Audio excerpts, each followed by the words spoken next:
Hey, good morning, everyone. Today is Sunday, June the 1st, 2025. This is Wes Fryer here in Charlotte, North Carolina, and I want to talk about healing and starting over. So, this past week, I did a lot of travel. I actually drove a car out to our daughter 1,500 miles away in Colorado Springs and got to see my dad for a couple days in Kansas and got to spend a couple days with Rachel. And have you had to heal from a significant trauma in your life? Have you had significant trauma? Have you had to start your life over, or you kind of felt like you were starting over?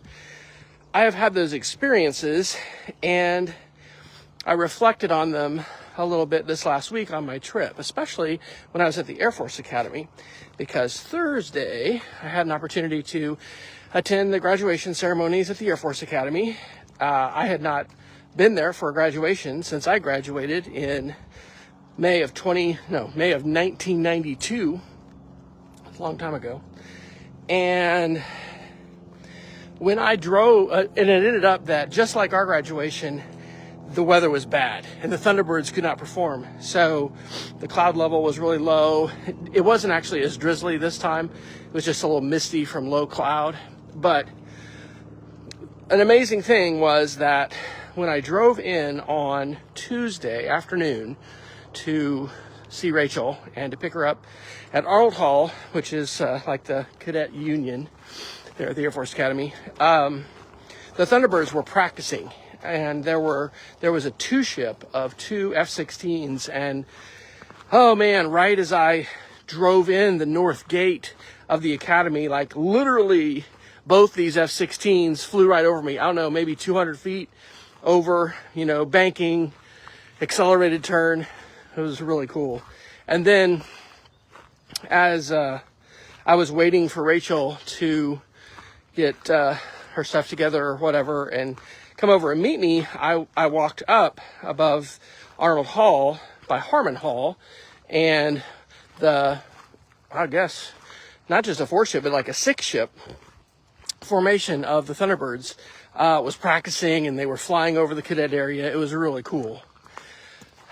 So I have a lot of emotions and feelings when I see jet aircraft like that, because for a fair bit of my life, that was a dream of mine, was to be a military pilot and to fly fighters. And, I got to do some of that. There was a wonderful man in my men's group in Edmond, Oklahoma, at our first church that we attended for about 15 years before we had to leave the church. And his name is Dave France. He's since passed away. And, I had to leave the Air Force early after only a couple years for a medical reason. And man, that was so hard, because that was not what I wanted to do. And when I see aircraft like that flying, it's thrilling, okay? As cadets, we're conditioned like, that's the sound of freedom, and hearing a F-16, engine at maybe not afterburner, but full thrust, just a few hundred feet over you, man. It's thrilling. What Dave France and my men's group helped me put in perspective when I was very much mourning, I guess, you could say it wasn't a loss of life. I didn't die, but it was a loss of a future. It was a changed future. Was that I had an opportunity to fly. I had like 52 hours in undergraduate pilot training in the T-37, which is a centerline thrust, twin engine aircraft. And I had done soaring at the academy and soloed. I had flown in what was called the T-41 program, which is a Cessna 172 single engine prop plane. I got a ride in an F-111 in the summer of 1990 when I visited Upper Heyford Air Base in England, and flew low level over castles, went supersonic over the North Sea. Like, those things are really, really cool. But Dave France, you know, helped me see sort of the glass half full rather than the glass half empty. Like, those are remarkable experiences that not everybody gets to have. And so anyway, when I saw these F-16s at the Air Force Academy, you know, it brought back a lot of memories, a lot of feelings, a lot of emotions, but also, you know, some thoughts about my own trauma and loss and, you know, some sadness. But here's where the healing comes in, because, man, it has taken 30 plus years for me to, I think, feel more confident in who I am and the work that I do and the person that I become. And one of the things that I've been thinking about is, and that's why I said starting over and healing, or healing and starting over, is because a spouse of a family friend has had a series of strokes this last year. And he's had 3.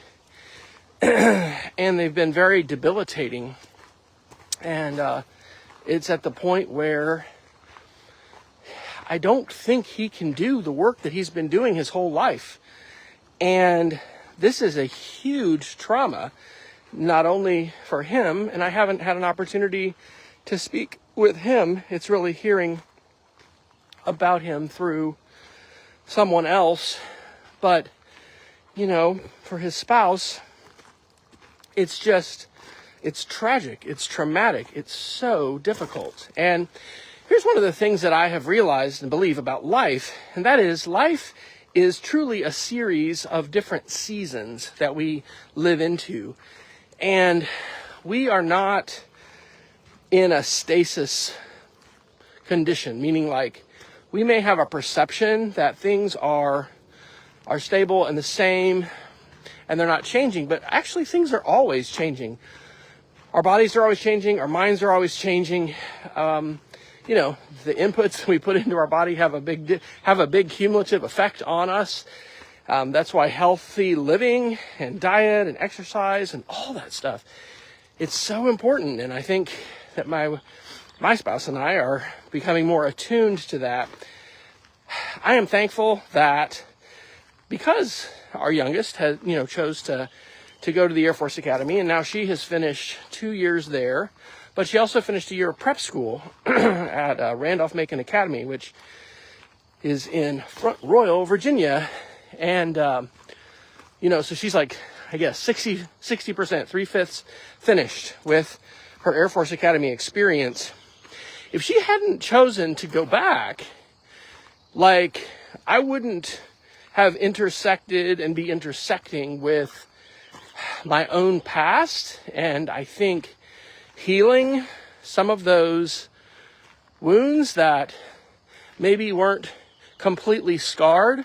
One of the wisest things that one of our pastors in Oklahoma had shared was that there are traumas that we experience in life that remain like wounds, and that means like they're not healed, like they're still really tender and like a wound that's bleeding or seeping, you know. And over time, the trauma that's inflicted by different kinds of situations can be a death of someone, can be a divorce, can be the loss of a child, of another family member, of a spouse, of a parent. It can be the loss of a job, all kinds of different things. You know, over time, those things can heal, and what had been a scar and like what had been a wound and had been, you know, like, you know, something that was bleeding and not healed can become a scar. And sometimes those scars remain visible. They are present in our lives. They're visible to other people. You know, sometimes there's scars people can't see. And I think the truth is, especially if you've lived for a while, but even if you're young, nobody knows.